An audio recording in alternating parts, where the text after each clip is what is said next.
Hey everyone, this is Bring the Boom with the Bring the Boom review.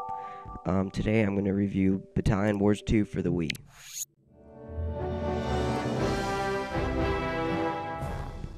This game pits you against vast armies seeking to destroy you, your army, and your country. But fear not, with the right tactics, strategy, and military units, they don't stand a chance.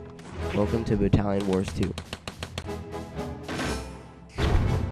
In Battalion Wars 2, you get to control almost every single army that is seen in this game, even the bad guys. I know, it's weird. And there are also many flashbacks which you have to play and follow their orders and go according to plan, basically. The basic storyline is there's a guy that's spreading some rumors about people making super weapons and trying to get the whole world to fight, I guess. It's kind of foggy because they don't give you the whole storyline, which they don't, and it's fine. It's pretty good though. I mean, at least it has a story mode. Without a story mode, this game wouldn't be much of anything else. The gameplay is pretty simple. You either run or gun, or tell your frigates, battleships, or gunships to stay behind so they don't get affected by the anti-aircraft or bazooka missiles. There's not a big emphasis on strategy, and you just basically leave your units behind if they're vulnerable to some bazookas or some kind of missiles or flame veterans. They think that you should control every single character one by one when you're worried about yourself getting killed too. I think it'd be a little bit easier if you weren't playing and you were just viewing your fleet, if it wasn't real-time strategy, basically.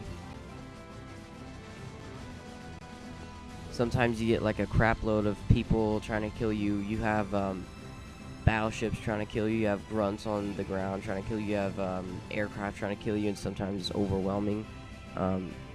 Because when the instructor or general or whoever's commanding you is talking about the most obvious things, you want to just turn the game off. Colonel Windsor intends to destroy key targets with these missile silos. We must stop him before it's too late. They say the most obvious things, like kill that grunt in front of you, like, oh, I was just gonna leave him there, like killing half my fleet, and they get really annoying. And there's a couple times where you have to stop and pause, and you only get like 5 seconds of action between like mini cutscenes. Now I'll get right to the point with this game. The controls suck. I'm just gonna come out with it. They're good if they actually worked. When you try to point and click at something or lock onto something, they just don't work. It doesn't lock onto the right thing. If you want to transfer to another unit, it just doesn't work. I'm sorry. If there was one word to describe the controls, I think I would say awkward. And same with the camera angles. They give you 3 different camera views, but I think that the first one is probably the best unless you're in the air. And if you do the third camera setting, it's like a bird's eye view of your character, which I don't think that's helpful because you can just use your map. Every time I think about the controls or camera angles, I just kind of get mad, so I'm going to move on to graphics and sound. There's actually some pretty good music in this game, and the graphics aren't as bad. The cutscenes are really great too. In the Wi-Fi modes, you get 3 different options. You can play a co-op mission, you can do assault and skirmish. Assault and skirmish are player versus player, and co-op is a co-op game with only 4 missions, which I think is kind of a small amount. It should be the whole game if they're really thinking about putting co-op in this game. It would be a lot better. But otherwise, it's a decent Wi-Fi, I'll say that. The overall impression of this game is kind of awkward, but it's really fun especially if you get used to it.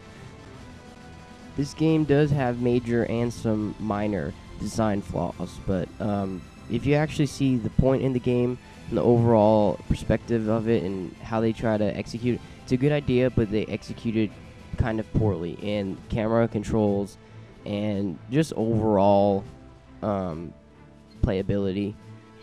So right now I'm going to go to the scores for Battalion Wars 2 for the Wii. Story gets an 8, gameplay gets a 7.5, Graphics and sound get an 8.5. Controls get a 7. Wi-Fi gets an 8. And replayability gets an 8. And this brings the overall score for Battalion Wars to a 7.8, which in my book is a B- C+. Don't get me wrong though, I really did truly honestly enjoy this game. I've only had it for a couple days because I rented it from Blockbuster, but if I own this game, I think I would really like it because I could get farther in it and have more enjoyable experience on Wi-Fi. So pick it up because I really recommend it. This is a Bring the Boom review. See you later.